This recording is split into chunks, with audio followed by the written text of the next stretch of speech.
update on Carmelo?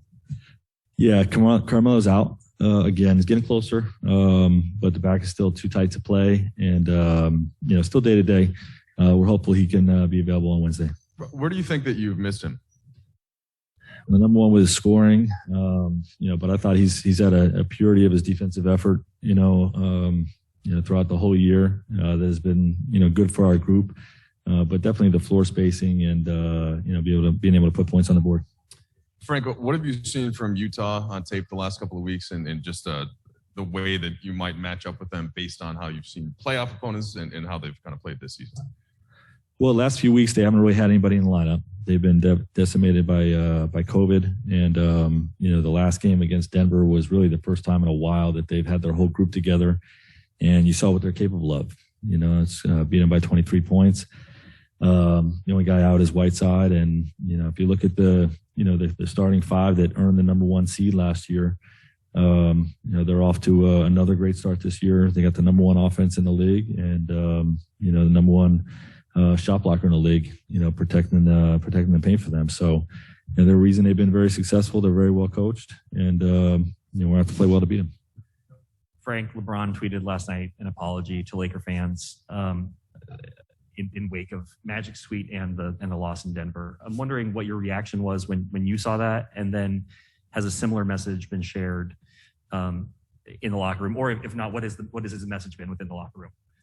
Yeah, I think it's just a sign of great leadership, and understanding that nobody's happy with how we played, especially in that Denver game.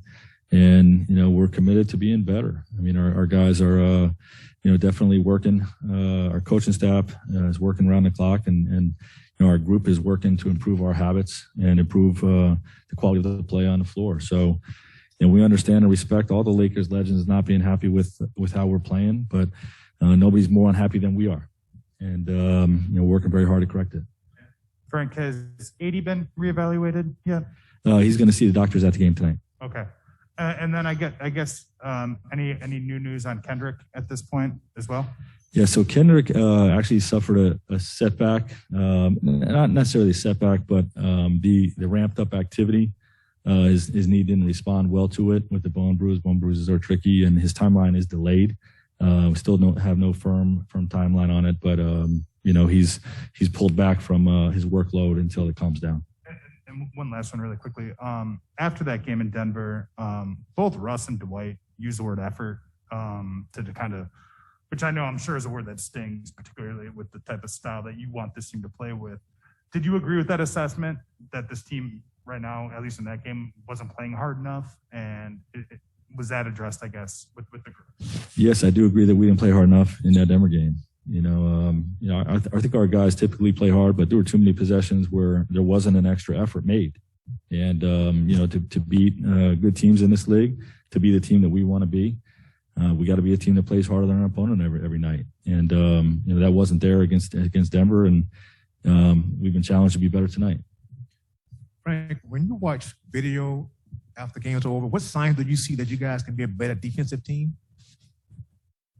Well, I think there's a lot of variables, right? I think there's coverage corrections that we can improve on. I think there's defensive habits that can be improved on, with drill work, with practice, with new guys spending more and more time with our coaching staff. Our process is to hit these habits every day that we're together. And, guys have to learn the system and the details and all the habits go into it, and guys got to learn each other. And, hasn't always been pretty for us this year, but, there's ways that we can be better. I think lineup changes are also, ways to be better in terms of, we're playing with a lot of space, and it's opening things up for us offensively, but, it's had an impact on our defense, so there's a lot of ways that we can be better defensively, but all of those things contribute.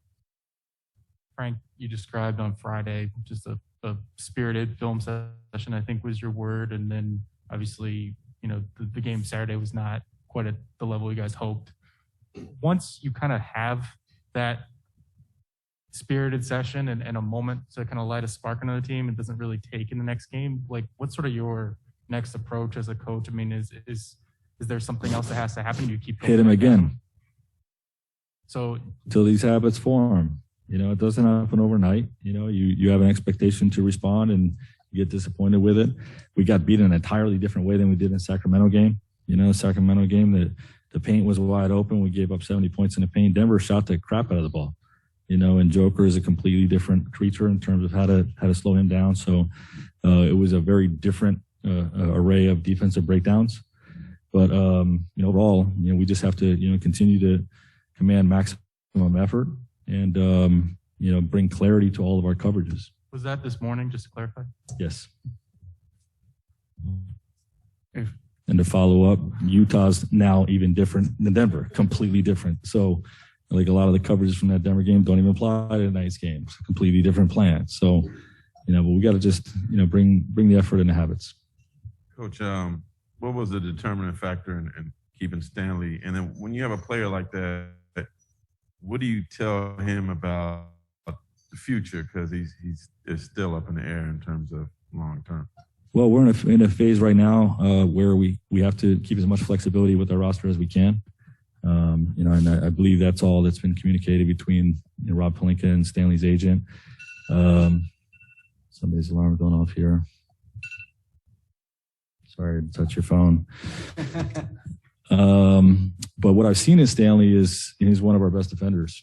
He brings great energy, effort, toughness, hustle, physicality, and versatility to the defensive side of the ball. And there's an element of him playing small ball center and being able to switch and really guard on the perimeter and take centers out of certain action or take pick and roll action and change the game a little bit. So there's a lot of things that he brings to the table on that side. And he's learning the way we want him to play with the driving kick nature and open paint for us that way as well. But everything we're doing right now is to just try to keep as much flexibility as we can.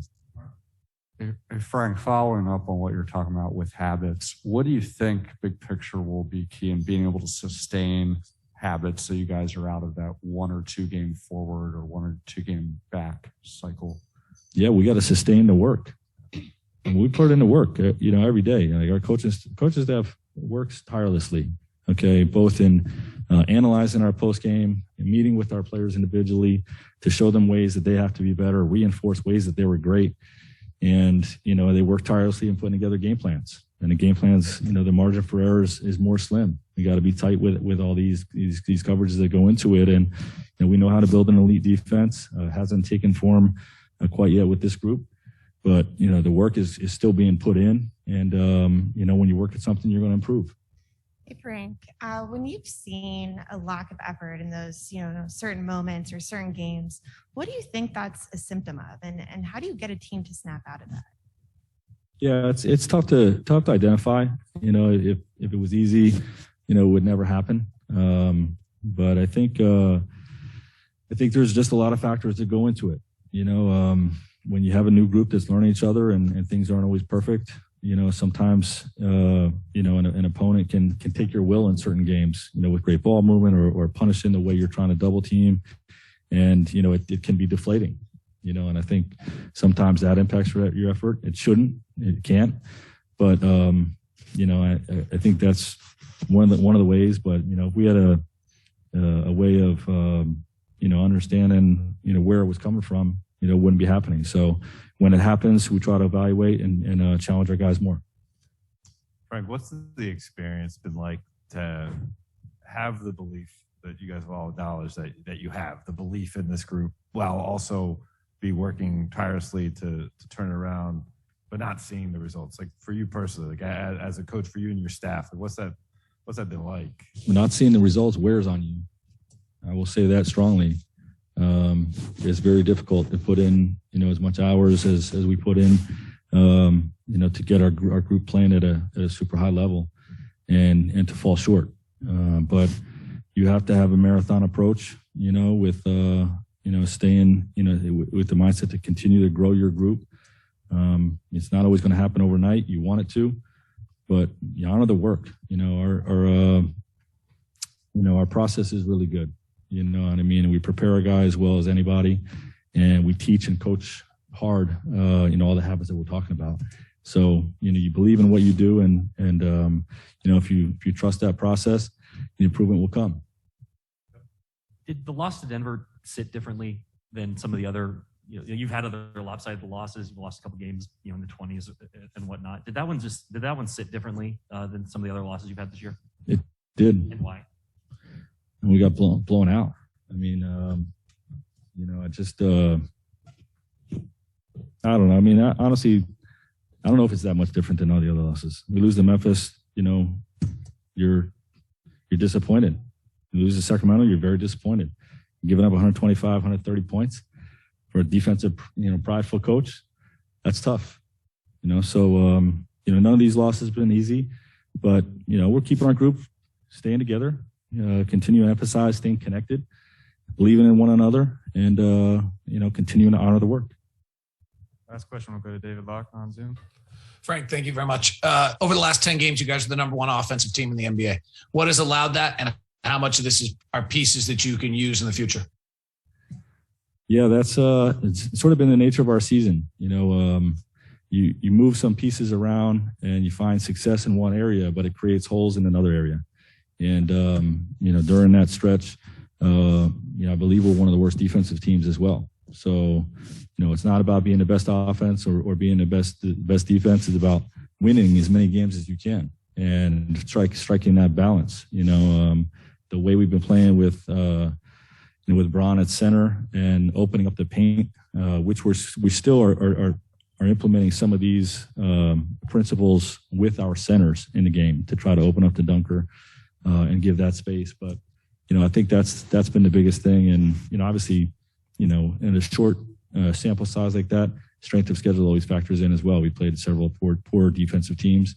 We put up big numbers on, but we're looking at all this stuff.